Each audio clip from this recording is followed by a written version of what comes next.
NFL App Review 2025 Pros and Cons, Honest and Unbiased. If you're a football fan, the NFL app is likely on your radar. But in 2025, is it really the best way to follow your favorite teams and games? Let's dig into what the NFL app offers and where it might fall short. Most people get this wrong by assuming the app only streams games. The surprising truth is that the NFL app offers a full suite of features, including live game streams, highlight scores, stats, news, and player tracking. Whether you're a casual fan or a fantasy football enthusiast, the app provides tools to stay connected with the league in real time. One major pro is the live streaming of out-of-market games through NFL, making it easy to watch your favorite team even if you're outside the local broadcast area. Game notifications, play-by-play updates, and personalized alerts keep fans in the loop, while video highlights allow you to catch up quickly if you miss a game. The fantasy football integration also lets you track your players and stats directly within the app.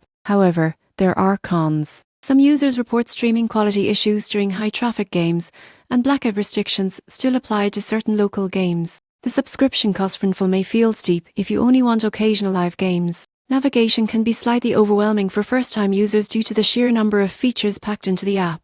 In conclusion, the NFL app in 2025 is a solid choice for fans who want a comprehensive football experience. Live streaming, stats, highlights, and fantasy integration make it a one-stop hub for following the league. Casual viewers may want to weigh the subscription costs, but die-hard fans will likely find the app indispensable for staying connected to the game they love.